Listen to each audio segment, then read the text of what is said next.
Так, о чем будем говорить? Какие вопросы? Добрый день, или уже даже вечер. Егор Пескунов, телеканал РТ. Абсолютно беспрецедентный по насыщенности визит. Погромче, пожалуйста, микрофончик. Егор Пескунов, телеканал РТ. Абсолютно беспрецедентный по насыщенности визит в Ташкент. 2 ночевки, честно говоря. Некоторые из нас думали, что, может, и 3-я уже будет. Очень долго вы общались один на один с президентом Узбекистана.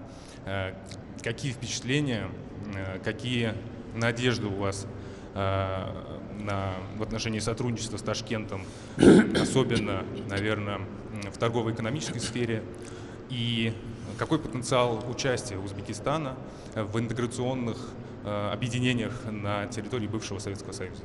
Спасибо большое.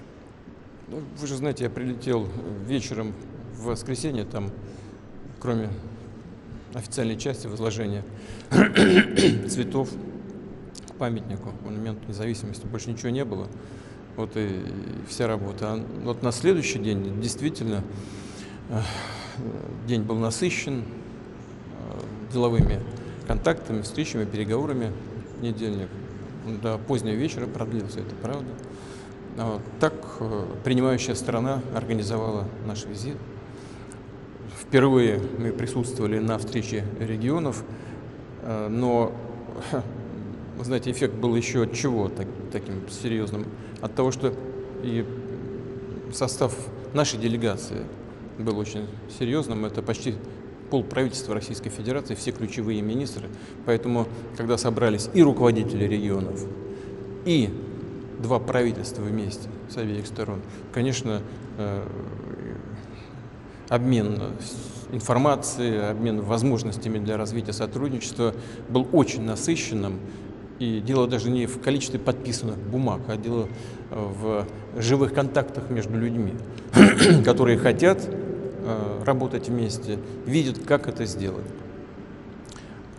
Но Узбекистан действительно представляет для России интерес большой с точки зрения развития отношений. Во-первых, Узбекистан самая густонаселенная страна на сегодняшний день бывшего Советского Союза, кроме России. За Россией. Здесь сегодня 37 миллионов человек. И каждый год плюс миллион. Вот так растет Узбекистан по численности населения. Экономика растет активно и быстро, темпы хорошие. В прошлом году ВВП прибавил 6%. Это одно из серьезных мировых достижений. Президенту Узбекистана удалось выстроить достаточно эффективную систему управления и растущую модель экономики. У нас очень много планов совместных в промышленной кооперации, в энергетике. Ну, вы наверняка все видели, слышали. В инфраструктуре. Есть проблема для Узбекистана, которая заключается в том, что у нее нет выхода к морю, к океану. Ну вот, здесь мы тоже могли бы вместе с другими партнерами по региону предпринять шаги для того, чтобы помочь нашим друзьям в Узбекистане решить эту логистическую задачу, создать необходимые условия для выхода на внешние рынки. Здесь нам тоже есть о чем говорить. Поэтому вопросов очень много, объем возможных проектов очень большой. Как вы знаете, мы создали фонд для совместной работы в объеме $500 миллионов, из которых 400 это приходится на российскую сторону. Это не потому что у нас там денег побольше, а потому что у нас интересы большие в этой части Азии. И мы видим, что их можно реализовать именно с учетом стабильности политической системы и условий инвестирования в экономику Узбекистана. Интерес, повторяю, большой, вот с этим и связана такая интенсивность контактов. Что касается интеграционных процессов, то мы никогда ни на чем не настаиваем. Вообще интеграционные процессы, если вы имеете в виду Евразес, прежде всего, конечно, мы об экономике говорим. Эти процессы были инициированы первым президентом Казахстана Назарбаевым Нурсултаном Абишевичем. Но эта структура развивается хорошими темпами, приносит реальные результаты всем участникам. Но участвовать или нет – это выбор любого суверенного государства, исходя из интереса, прежде всего, экономического интереса и экономической целесообразности. У нас разные уровни развития экономики, разные уровни развития финансовой системы, и когда то или иное правительство принимает соответствующее решение об участии или неучастии в тех или иных интеграционных объединениях, они исходят прежде всего из этого. Но в целом, если такая экономика, как экономика Узбекистана, присоединится к объединению, я думаю, что объединение от этого только выиграет. Но нужно, чтобы и узбекская экономика выигрывала. Но это достаточно сложный переговорный процесс. Ведь мы когда создавали Евразес, это сколько там дней и ночей спорили на тему о том, какие условия и какие взаимные обязательства должны возникать.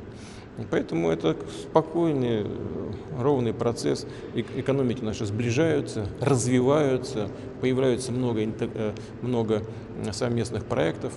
Постепенно будет вырисовываться и контур взаимных интересов в сфере дальнейшей кооперации и участия в интеграционных объединениях. Да, пожалуйста. Добрый вечер, Павел Зарубин, телеканал «Россия». Я прошу прощения, у меня сразу два вопроса, и оба довольно объемных. Первый. Вы в Ташкент, и мы вместе с вами прилетели практически сразу из Минска. И вот с тех пор эта тема и интересует. Вы в Минске отвечали на вопрос о легитимности Зеленского и о том, с кем вести переговоры, если и когда эти переговоры станут возможны. Вы сказали, что нужно посмотреть в Конституцию Украины на предмет того, какие органы власти могут работать без выборов. Но, исходя из Конституции Украины, выходит, что сейчас работать может только Верховная Рада. Про продление полномочий президента там не сказано ни слова. И только лишь на основании закона о военном положении Зеленский, вроде как и продолжает функционировать. Вы сказали, что нужен юридический анализ. Мы этот анализ проводим. С кем говорить-то, если говорить? И второй вопрос можно сразу задам? Пожалуйста, как вам удобно. Все более и более воинственные заявления звучат с высоких западных трибун. Теперь уже договорились даже до того, что нужно разрешить Киеву наносить удары вглубь территории России западным оружием. Вот прямо сегодня министр обороны Евросоюза эту тему обсуждают, а генсек НАТО и вовсе сказал, что мы, Киеву отдаем оружие, с тех пор считаем, что оно украинское, и Украина может делать все, что угодно, наносить удары по территории России там, где считает нужным. Спасибо большое. Значит, первый вопрос по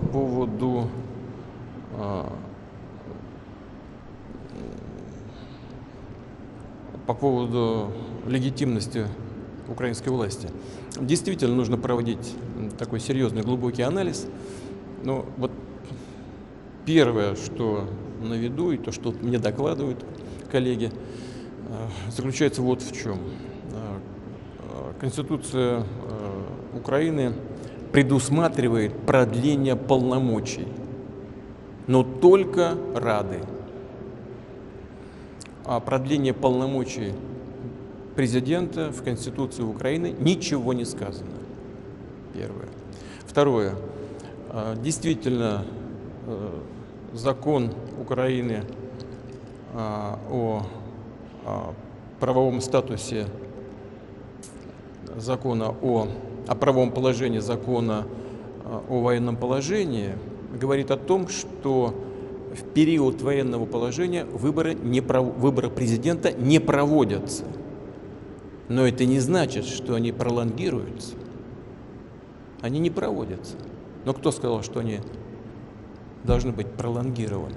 Об этом в Конституции ничего нет.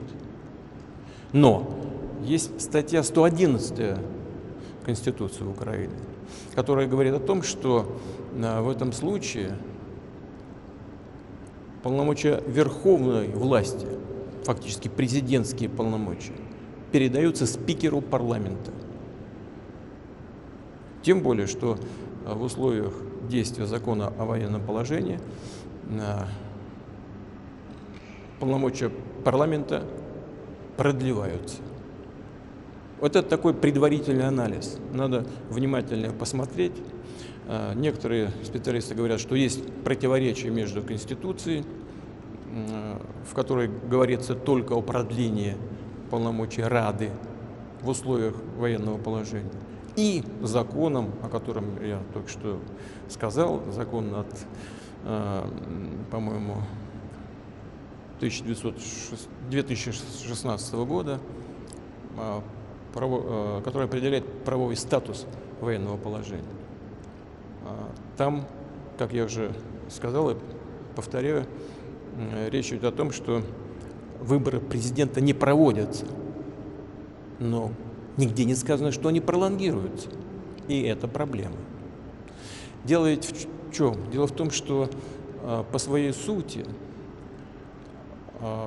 украинская государственность основана на идее не на идее президентской республики, а на идее парламентско-президентской республики.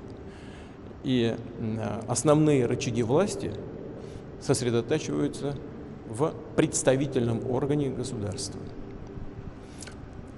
Поэтому вполне логично, что так выстроена сама Конституция и другие правовые акты, которые принимались на ее основе.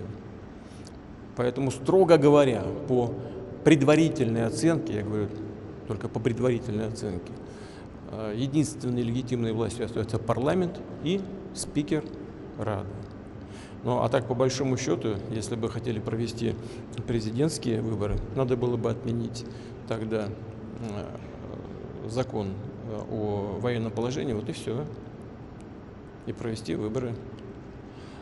Но не захотели этого делать по ряду обстоятельств. Но я думаю, это уже не связано никак с Конституцией, что, может быть, задумка хозяев, сегодняшних хозяев Украины, они находятся за океаном, заключается в том, чтобы возложить на действующую сегодня исполнительную власть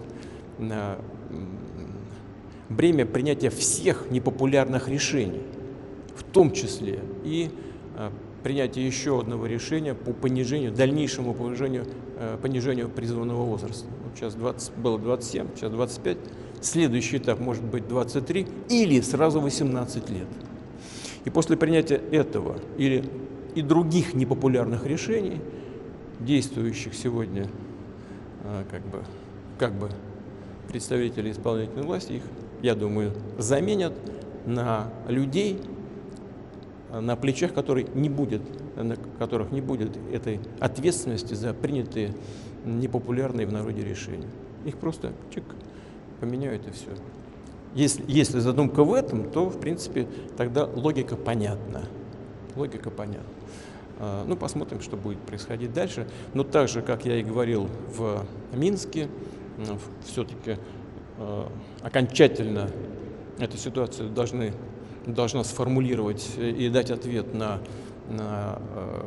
то, что происходит в Украине, должна сформулировать в окончательном виде сама политическая и правовая система Украины. Здесь, мне кажется, на самом деле не так уж и сложно. Я в третий раз повторяю. Закон 2016 года говорит о том, что нельзя проводить выборы президента в условиях военного положения. Но нигде не сказано, что эти полномочия пролонгируются. Значит, что? Смотри 111 статью Конституции. Вся власть переходит спикеру парламента. Да, про удары теперь. Ну, я, честно говоря, не знаю, что говорит там генсек НАТО. Он когда был премьер-министром Норвегии, мы с ним общались и решали непростые вопросы по Баренцеву морю, там, ну и другие. И, в общем, могли договариваться. Но на тот момент, я просто уверен, он деменцией не страдал никакой. Если он говорит о возможности нанесения ударов по российской территории высокоточным оружием большой дальности, он, как человек, который возглавляет военно-политическую организацию, хоть и является гражданским человеком, как я, но он все-таки должен знать, что высокоточное оружие большой дальности не может быть использовано без космических средств разведки. Первое. Второе. Окончательный выбор цели и так называемое полетное задание могут вносить только высококвалифицированные специалисты на основе этих разведданных, технических разведданных. Если по одним ударным системам, по таким как Storm Shadow, да, эти задания могут вноситься автоматически, полетные задания, без всякого присутствия украинских военнослужащих. Кто это делает? Это делают те, кто производят, и те, кто якобы поставляют на Украину эти системы ударные. Вообще без участия может происходить, и происходит без участия украинских военнослужащих. А другие системы, ну, например, такие как Атакамс, да, тоже на основе космической разведки готовятся, формулируются, доводятся в автоматическом порядке до расчетов соответствующих. Они могут даже не понимать, что они вводят. И расчет, может быть и украинский расчет, вводит соответствующее полетное задание. Но это задание, готовится не украинскими военнослужащими, а представителями стран НАТО. Но так вот, эти представители стран НАТО, особенно в Европе, особенно в малых странах, они должны вообще отдавать себе отчет, с чем они играют. Они должны помнить о том, что это, как правило, государство с небольшой территорией и с очень плотным населением. И этот фактор, который они должны иметь в виду, прежде чем говорить о нанесении ударов вглубь российской территории. Это серьезная вещь, и мы, конечно, самым внимательным образом наблюдаем за этим, смотрим. Все сейчас идет вокруг событий на подступах к Харькову. Так это же они спровоцировали эти события на этом направлении. Я же полгода, по-моему, назад публично сказал, если они дальше будут наносить удары по жилым кварталам, мы вынуждены будем тогда создавать зону безопасности. И вот совсем недавно я так и сказал. Мы к этому и перешли. Они сначала провоцировали нас на Донбассе, 8 лет водили нас за нос, обманывали о том, что они тем, что собираются якобы решать вопрос мирным путем, и вынудили нас предпринять попытки приведения ситуации к миру вооруженным способом. Потом обманули нас в ходе переговорного процесса. Решили, что они победят Россию на поле боя, нанесут ей стратегическое поражение. Потом предупредили их: не лезьте на нашу территорию, не обстреливайте Белгород и другие прилегающие территории, иначе мы вынуждены будем создавать зону безопасности. Вот посмотрите все репортажи ваших коллег западных. Никто ведь не говорит об обстрелах Белгорода и других прилегающих территорий. Все говорят только о том, что Россия открыла новый фронт, атакует Харьков. Ни слова. Чем это вызвано? Они же это сделали своими руками. Пожинают плоды тогда своего творчества. То же самое может случиться и в случае применения высокоточного оружия большой дальности, о котором вы спросили. Ну и вообще эта постоянная эскалация может привести к серьезным последствиям. Если эти серьезные последствия будут наступать в Европе, как поведут себя Соединенные Штаты, имея в виду наш паритет в сфере стратегических вооружений? Трудно сказать. Они хотят глобального конфликта. Мне кажется, они хотели договариваться в сфере стратегических вооружений. Но что-то мы не видим большого желания это делать. Разговоры на этот счет есть, а большого желания мы как бы не видим. Ну, посмотрим, что будет происходить дальше. Да, пожалуйста, пожалуйста. Владимир Ильич, Виктор Синек, Минцоизвестия.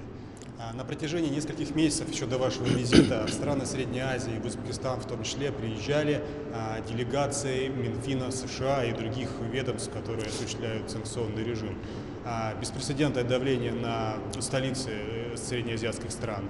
с целью исключить, подавить все возможности, все перспективы на сотрудничество с Россией. Вот как вы к такому относитесь, к такому поведению? И может ли Россия компенсировать как-то это давление среднеазиатским странам, и Узбекистану в том числе? Если позволите, сразу второй вопрос, очень быстро. Пришла новость, что извините, Талибан, что Россия может рассматривать возможность исключить Талибан из списка террористических организаций. Вот как это решение принималось, почему, как это повлияет на наши отношения с Афганистаном и когда вступит в силу? Ну, значит, я начну со второй части. Это постоянно обсуждается. И я сейчас не буду это никак комментировать, потому что взаимоотношения с Талибаном, с Афганистаном постоянно на слуху.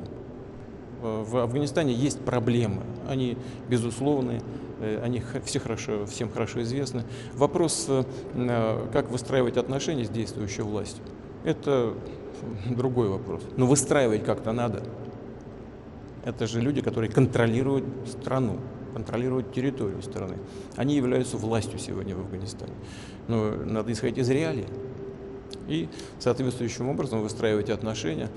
Мы со многими партнерами ВКонтакте, в том числе ВКонтакте, со многими партнерами и в регионе Центральной Азии. Мы учитываем мнение каждого из наших партнеров и друзей и будем вместе формировать эту позицию. Значит, что касается первой части вашего вопроса, ну чего здесь, новизны-то никакой нет. Я имею в виду, что вот то, что сейчас происходит, то, что вояжеры по всему миру летают, то в Латинскую Америку, то в Африку, то на Восток, и всех запугивают. Это же элементы имперского поведения. И сами обозреватели политические, сами аналитики американские об этом прямо говорят. США – империя. И в значительной степени ее имперские амбиции связаны с внутриполитическими событиями. Вот сейчас выборы скоро президента, и действующие власти хотят подтвердить свой статус империи. Многим в Соединенных Штатах это не нравится. Многие не хотят быть империей и нести на себе такой груз имперский. И ответственности не хотят, и не хотят подвергать свою страну каким-то опасностям и загонять в какие-то сложности. Ну, что с Средней Азией? В целом, вот Узбекистан самая большая страна не только Средней Азии, но и по населению она вторая после России, 37 миллионов. Но, значит, вояжеры из США, как я сказал, по всем регионам мира летают. Вот совсем недавно, как вы знаете, министр финансов, по-моему, тоже была в Китае. О чем говорила? Я тоже об этом вспоминал, по-моему, в Минске, что китайцы слишком много производят автомобилей. Они, значит, как там, о чем говорили, о том, что перепроизводство автомобилей. Я не думаю, что министр финансов Соединенных Штатов неграмотный человек. Просто это передергивание фактов. Что такое перепроизводство? Если мы значит, живем в условиях рынка, то рынок регулирует, перепроизводство или нет. Покупают, да еще производится с прибылью, значит, никакого перепроизводства нет. А как другую страну заставить прекратить производство того или другого товара? С помощью силы, санкций, а это есть один из вариантов применения силы. Но и так пытаются действовать по всему миру.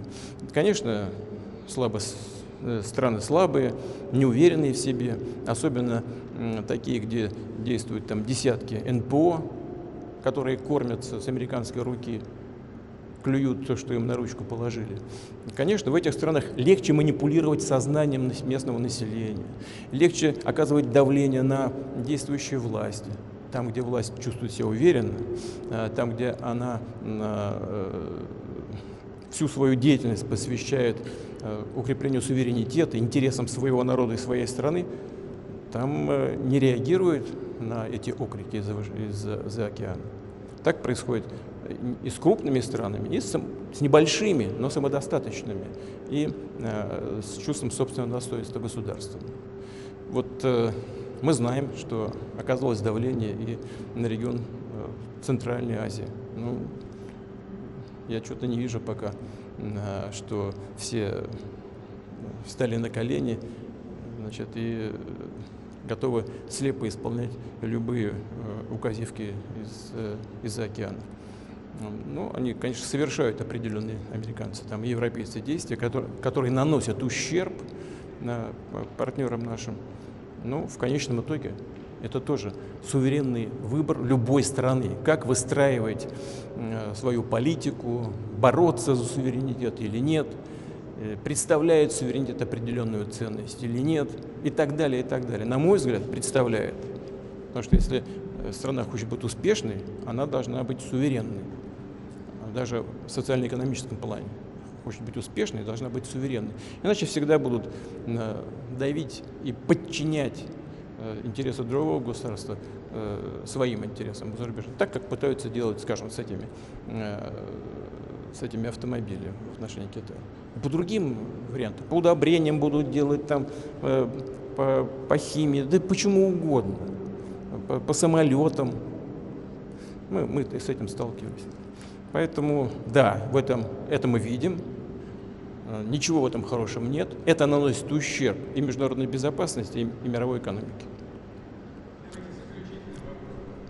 Давайте. Добрый день, Владимир Владимирович. Константин Панюшкин, Первый канал. Константин Панюшкин, Первый канал. Накануне стало известно, что главком ВСУ Сырский утвердил размещение на территории Украины французских наемников-инструкторов, можно сказать, военных, как угодно. И теперь это, в общем, официально и, наконец, публично. И более того, Сырский говорит о том, что он надеется, что вслед за французами, вот так же официально, последуют и другие партнеры киевского режима. Вот что вы об этом думаете и как вообще далеко все это может зайти? И позвольте еще одно маленькое уточнение в развитии вопроса. С вами до утра будем здесь. Да, вопрос о легитимности. Из вашего ответа следует, что до того момента, как западные кураторы, пока не сменят они Зеленского в Киеве, вам на Украине разговаривать фактически не с кем. Но я хотел спросить, еще Александр Лукашенко предлагал вам в качестве собеседников военных украинских. Кого? Военных. Военных? Как же военных, ну, да. К сожалению, пока Александр Григорьевич военными на Украине не командует. Если бы командовал, мы давно бы завершили этот конфликт. Причем к взаимному удовлетворению. Мы бы нашли развязки с Украиной. Если бы Украины сейчас командовали люди, которые руководствовались бы национальными интересами, а не интересами своих хозяев в Европе или за океаном. Вот. Что касается того, что на Украине могут быть или есть наемники, да мы об этом знаем хорошо. Здесь ничего нового нет. То, что военные сейчас на Украине говорят о том, что они могут появиться, это, конечно, там давно находится. Мы слышим, в эфире слышим то английскую речь, то французскую, польскую. Мы знаем, что они там есть. Эти так называемые наемники, да? Но под видом наемников там специалисты находятся. Вот был вопрос по высокоточному оружию большой дальности. А кто там этим оружием управляет? Кто его обслуживает? Ну, конечно, вот эти самые инструкторы под видом наемников. Вот и все. Они и есть. И несут потери. Может быть, такое заявление связано с тем, чтобы им все труднее, видимо, и труднее скрывать эти потери. Значит, поэтому, может быть, настало время показать, что там официально присутствует, чтобы и потери эти показывать реально, легально. Не знаю, может быть. Что касается различных контингентов, то я уже об этом говорил. То там польские власти заявляют, что готовы направить свои контингенты. Мы слышим польскую речь, там много наемников из Польши. Если, там, скажем, зайдут какие-то контингенты европейских стран вместе с поляками, другие уйдут. Поляки никогда. Это очевидная вещь. Для меня, во всяком случае, точно. Может быть, я ошибаюсь, но вряд ли. Поэтому вот под видом освободить какие-то подразделения Украины, стоящие вдоль границы, высвободить их для того, чтобы отправить на поле боя, держать вдоль границ для обеспечения их безопасности, чушь и дурь. Вот и все. а если они там находятся, то они также будут в зоне поражения наших вооруженных сил находиться. Я не думаю, что это хорошее, правильное решение и хороший выход. Это нагнетание и еще один шаг к серьезному конфликту в Европе и глобальному конфликту. Им это нужно? Ну, пожалуйста. Мы все равно будем делать так, как мы считаем нужным, вне зависимости от того, кто находится на территории Украины. И вот это они должны знать точно. Давайте, вы хотели завершающий. Пожалуйста. Алексей Головков, телеканал «Россия». В западной прессе появились сообщения, что якобы после швейцарской конференции по Украине западные страны хотят провести еще одну конференцию в Саудовской Аравии, и там уже пригласить туда официально Россию, чтобы показать Москве якобы консолидированную позицию и уже приступить к каким-то переговорам. Вот, Владимир Владимирович, если такое предложение поступит, будет ли наша страна участвовать в этой конференции, и если да, то на каких условиях? Мы пока сейчас нет ответа, потому что я не знаю, о чем идет речь. Вот они говорят, мы сейчас не готовы приглашать Россию, а потом будем готовы. А мы никогда не отказывались. Ни сейчас, ни потом, ни годом раньше. Мы же сказали, что мы готовы. Не мы перестали вести переговоры. Нам сказали, все, больше с вами переговоров вести не будем. Можно было бы сказать, что нас не устраивают те договоренности, которые были достигнуты в Стамбуле. Начали переговоры в Минске, были завершены, доведены до определенного уровня в Стамбуле. Можно было бы, если бы не было подписи на выжимки из договора, который мы подготовили в качестве проекта, главы переговорной группы со стороны Украины. Он же парафировал это, значит, устраивало украинскую сторону. Им дали команду выбросить в помойку и пытаться победить Россию на поле боя, нанести стратегическое положение. Он же прямо сказал, публично, если бы нам не приказали из-за границы, из Великобритании в данном случае, речь из США то же самое, то боевые действия прекратились бы 1,5 года тому назад. Ну, сказано же. Вот на этой основе мы никогда не отказывались и готовы дальше продолжать переговорный процесс.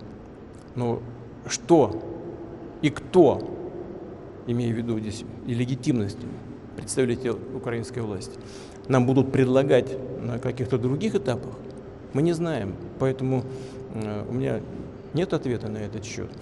Но я с удивлением всегда смотрю на какие-то телодвижения со стороны наших западных дружков и партнеров, которые говорят, что вот Россия отказывается от переговоров. Ты еще раз сказал, как будто ушей нет.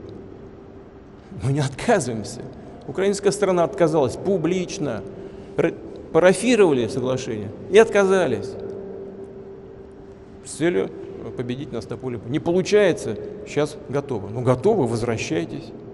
О чем речь? Они хотят что-то нарисовать, создать видимость мировой поддержки тому, что нарисовали добровольно сами, исходя из своих хотелок, и представить это как консолидированную позицию мирового сообщества. Но не получится у них так. Это как раз говорит о том, что не хотят договариваться, а цепляются за то, чтобы еще что-то получить и переломить ситуацию на поле боя. Не получается. И чем больше будет попыток, тем больше будет потерь. И потери это далеко не в пользу украинских вооруженных сил. Почему это происходит? Сегодняшним правителям Украины не жалко этих людей. Они их своими не считают. Вот в чем проблема и трагедия Украины сегодня. Они не считают этих людей своими. Они не защищают сегодня интересы украинского народа. Я надеюсь, что люди все-таки это в конце концов почувствуют. Всего хорошего.